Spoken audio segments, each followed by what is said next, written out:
Sebelum melanjutkan, silakan tekan tombol like dan jangan lupa subscribernya dan tekan tombol lonceng agar siar media terus berkembang. Terima kasih.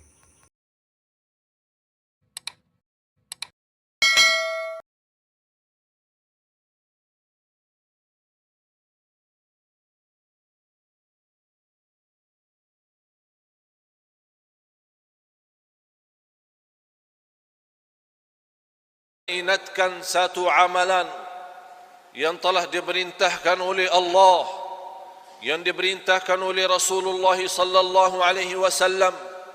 Dengan amalan itu kita boleh mendapatkan banyak manfaat, banyak rahasia, banyak guna, banyak kebahagiaan. Amalan itu adalah doa.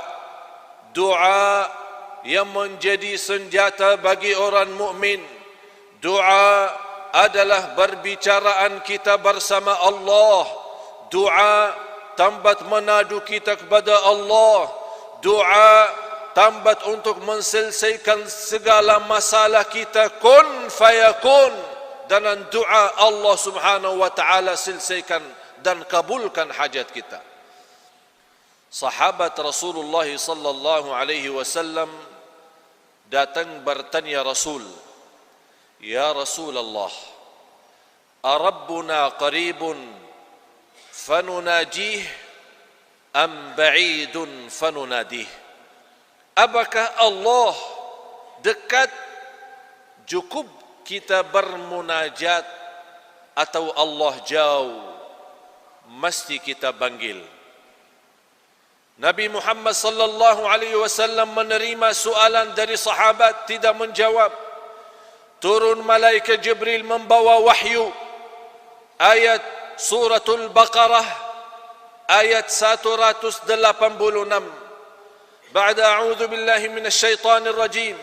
Wa idza sa'alaka 'ibadi 'anni fa inni qarib ujibu da'watad da'i idza da'an falyastajibu li wal yu'minu bi la'allahum yarshudun. Tugas para tuan-tuan jamaah sekalian, selepas Jumat silahkan buka Al-Quran, belajari ayat Al-Baqarah 186, semoga berguna bermanfaat. Di sini Allah subhanahu wa ta'ala menerangkan dan menjanjikan bagi orang yang selalu berdoa dengan yakin, berdoa dengan tulus dan ikhlas, akan diijabah doanya. Jamaah sekalian, kita memiliki Allah yang maha kaya, Allah yang maha adil, Allah yang maha kasih sayang. Tidak boleh kita putus asa.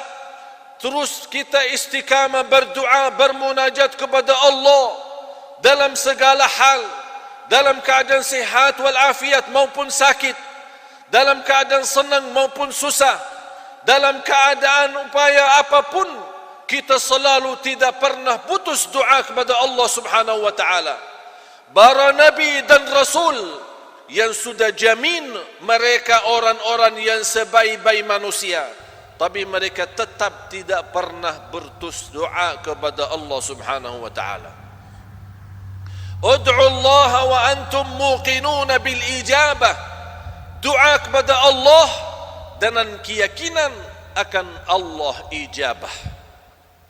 Ma'asyiral muslimin yang dimuliakan dirahmati Allah sekalian, dalam kesempatan ini saya membawakan dua cerita.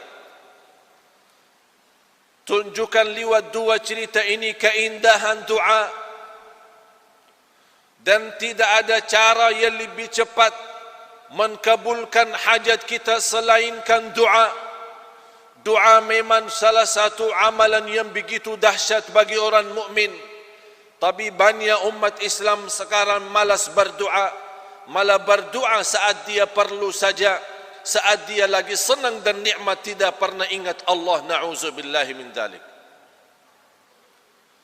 Ada seorang, cerita ini terjadi di hadapan mata saya, di Makkah, di kawasan Masjidul Haram.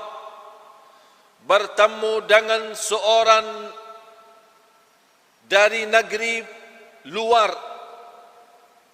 Orang-orang itu sudah tua dan sakit, dan nampaknya orang juga buta. Membawakan anaknya ke Masjidil Haram untuk berumrah. Begitu dia sampai ke Masjidil Haram bersama anaknya, saya lewatin jarak mereka. Dan saya tertarik dengan jakab-jakabnya anak terhadap orang tua. Kata orang tuanya, lepaskan tangan saya. Saya ada urusan sama Allah. Lepaskan tangan saya. Kata anaknya, wahai ayahku, bagaimana boleh saya lepaskan? Ayah saya buta, tidak boleh nampak. Kata ayahnya, anakku, saya lagi di rumah Allah. Saya lagi tamu Allah. Saya lagi ada urusan sama Allah. Lepaskan tangan saya. Saya ada perlu sama Allah. Dilepaskan tangannya oleh anak. Dan anaknya khawatir orang tuanya boleh jatuh kalau dia turun tangga, karena dia buta, tidak boleh lihat. Di situ dia angkat tangan dan saya berhenti. Mahu lihat apa yang akan terjadi peristiwa dengan keyakinan seorang tua dan buta memohon kepada Allah di kawasan Ka'bah.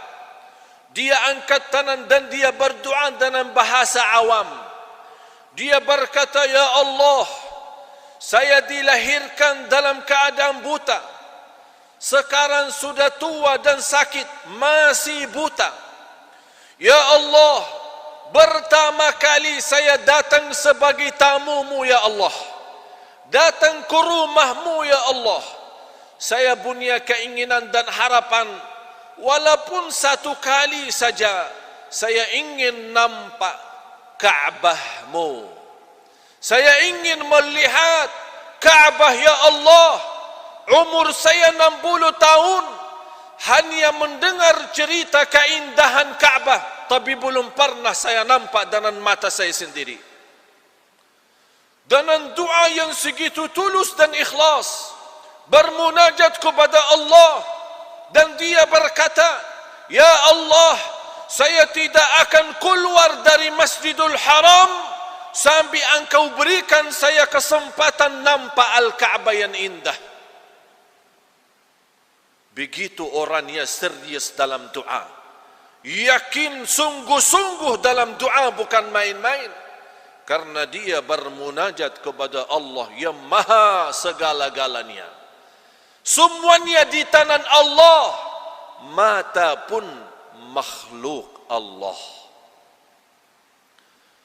Belum orangnya turunkan tangannya di hadapan mata saya, langsung dia berteriak, Allahu Akbar, Allahu Akbar, Allahu Akbar. Sungguh Al-Ka'bah itu indah. Sungguh Al-Ka'bah itu indah. Sungguh Al-Ka'bah itu indah. Dan lagi kembalikan angkat tangannya berdoa dan bersyukur kepada Allah. 60 tahun dilahirkan dalam keadaan buta. Dengan doa yang tulus dan ikhlas, Allah kabulkan doanya. Dan dia boleh nampak Al-Ka'bah dengan mata sendiri. Subhanallah. Itulah yang kita perlu jamaah sekalian saat berdoa. Kita yakin selepas doa kita, hajat kita sudah dikabulkan oleh Allah. Allah Maha Raja, Allah Maha Agung, Allah Maha Kaya, Allah Maha Lembut, Allah Maha Sabur, Allah Maha segala-galanya. Di tangan Allah segala kunci dunia dan segala isinya milik Allah. Kun fayakun. Innama amruhu idza arada syai'an an yaqula lahu kun fayakun. Fasubhanalladzi biyadihi malakutu kulli syai'.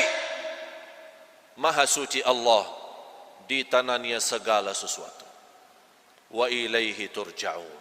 Dan kita sama-sama akan kembali kepada Allah Subhanahu wa taala. Cerita yang kedua, seorang dokter dari negara India bernama Dr. Ishan, seorang ahli medis yang terkenal di dunia, ditugaskan oleh negara untuk menjadi pemimpin dalam rapat dan pertemuan yang dihadirkan oleh para dokter dari seluruh dunia akan datang.